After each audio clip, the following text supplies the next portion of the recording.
Hello friends, कैसे हैं आप लोग? बढ़िया। आज लेकर आए हैं क्लास 10th का पहला चैप्टर, जो रासायनिक अभिक्रियाएं एवं समीकरण। फर्स्ट है अभिक्रियाएं किसे कहते हैं। तो भाई सीधा सा है, जो किसी भी पदार्थ के संगठन, संरचनात्मक तथा गुणों में होने वाले परिवर्तन को ही हम क्या कहते हैं, अभिक्रिया कहते हैं। अभिक्रिया के प्रकार। अभिक्रिया के प्रकार में देखिए भैया, नाभिकीय अभिक्रिया और रासायनिक अभिक्रिया। सीधा अंतर में हमने आपको डिवाइड कर दिया है। तो अंतर में है तो आसानी से आप समझ सकते हो, अंतर होता है तो डिफरेंस भी रहता है। इन अभिक्रियाओं में परमाणु के नाभिक भाग लेते हैं, और रासायनिक अभिक्रिया में इन अभिक्रियाओं में परमाणु की बाहरी भाग में के इलेक्ट्रॉन भाग लेते हैं। इसके बाद है आपका, एक प्रकार के परमाणु दूसरे प्रकार के परमाणु में बदल जाते हैं नाभिकीय अभिक्रिया में। अब रासायनिक अभिक्रिया में परमाणु के रूप में कोई भी परिवर्तन नहीं होता है। अब आता है आपका परमाणु के संगठन, संरचनात्मक गुणों में परिवर्तन होता है। इसमें आपका गुणों में, अणुओं में परिवर्तन होता है। ये रिएक्शन है, किस प्रकार से परिवर्तन हो रहा है।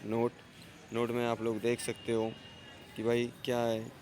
रासायनिक समीकरण किसे कहते हैं। रासायनिक समीकरण में किसी भी अभिक्रिया के वितरण को छोटे रूप में लिखना रासायनिक समीकरण कहलाता है। एग्जाम्पल में आपका दिया हुआ है, आप देख सकते हो। अब आता है रासायनिक समीकरण लिखना किस प्रकार से लिखा जाता है। तो ये शब्दों के स्थान पर सूत्रों का चयन करना, या फिर कह सकते हैं लिखना, क्या कहलाता है, रासायनिक समीकरण कहलाता है। इसके बाद आगे की, अब आता है आपका संतुलन रासायनिक समीकरण। संतुलन रासायनिक समीकरणों में समीकरण दो प्रकार के होते हैं।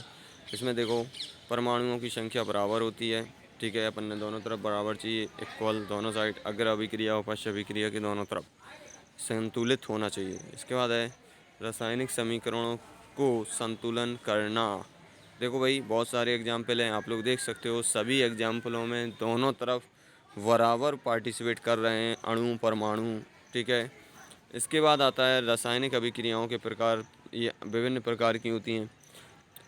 पहली है संयोजन अभिक्रिया, योगात्मक अभिक्रिया। सीधा है, जब दो या दो से अधिक परमाणु आपस में जुड़ते हैं, उसे हम क्या कहते हैं, रासायनिक अभिक्रिया कहते हैं, ठीक है। विस्थापन अभिक्रिया या प्रतिस्थापन अभिक्रिया, मतलब जो परमाणु या समूह दूसरे परमाणु या समूह से स्थान से हटा देते हैं या हट जाते हैं, एक स्थान से दूसरे स्थान पर हटा दिया जाता है, प्रतिस्थापन कहते हैं। इसे हम क्या कहते हैं, प्रतिस्थापन। मतलब जैसे एक तत्व दूसरे तत्व को उसे रिप्लेस कर देता है। इसके बाद है अणु उत्कर्णीय अभिक्रिया। अणु उत्कर्णीय अभिक्रिया वे अभिक्रियाएं केवल जो अग्र दिशा में संपन्न होती हैं, ठीक है। इसके बाद आता है आपका उदाहरण, आप लोग सेल्फ देखते जाइए। अब देखिए, उत्कर्णीय अभिक्रिया। उत्कर्णीय अभिक्रिया मतलब होता है रिवर्सिबल, मतलब वे अभिक्रियाएं जिनमें जिनमें अपन कह सकते हैं अभिक्रिया समान परिस्थितियों में दोनों दिशाओं में चलती है, मतलब अग्र दिशा और पश्चिम दिशा दोनों में संपन्न होती है। देखो बहुत सारे एग्जाम्पल हैं, दोनों तरफ तीर बना हुआ है। अब है अपघटनीय अभिक्रिया। अपघटनीय अभिक्रिया में क्या है, अनुत्कोणीय अभिक्रिया, जिसमें एक अणु दो या दो से अधिक सरल अणुओं में टूट जाता है। देखिए भाई, इसके बाद है वियोजन अभिक्रिया। वियोजन अभिक्रिया कौन सी कहलाती है, वह अभिक्रिया जिसमें एक अणु दो या दो से अधिक सरल अणुओं में टूट जाता है।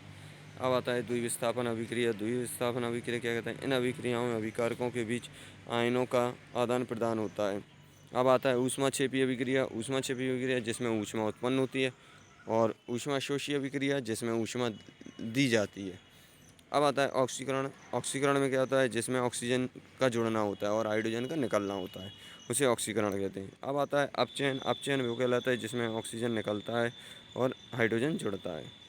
अब आता है अपचयोपाचय अभिक्रिया, मतलब आपका रहता है रिडॉक्स अभिक्रिया जिसे कहते हैं। ये रिडॉक्स अभिक्रिया है जिसमें ऑक्सीकरण और अपचयन दोनों एक साथ संपन्न होती हैं, उसे हम रिडॉक्स अभिक्रिया कहते हैं। अब आता है आपका पूरा का पूरा, इसमें आ जाता है दैनिक जीवन में अपचयन के प्रभाव। तो प्रभाव क्या रहेगा, संचारण। संचारण मतलब जंग लगना होता है, सीधी सरल भाषा में अगर आप समझें तो कह सकते हैं किसी भी धातु का अम्लीय या नमी या वायु के द्वारा धीरे धीरे नष्ट हो जाना ही क्या कहलाता है, संचारण कहलाता है। उदाहरण में लोहे पर जंग लगना, चांदी का काला होना, ठीक है। इसके बाद विकृत गंधता। विकृत गंधता कहते नहीं है कि जब खाना स्मेल देने लगता है, उसे हम बोलते हैं विकृत गंधता। ठीक है। जब तेल या वसा वायु द्वारा ऑक्सीकृत होते हैं तो उनका स्वाद व गंध खराब हो जाते हैं, जिन्हें हम विकृत गंधता कहते हैं। ओके भाई, ये आपका पहला लेसन अध्याय समाप्त करते हैं। 5 मिनट में आपका पूरा का पूरा अध्याय समाप्त हो चुका है। चैनल को सब्सक्राइब ज़रूर कर लें ताकि इसी प्रकार आपको वीडियो प्राप्त होती है। Okay, thank you.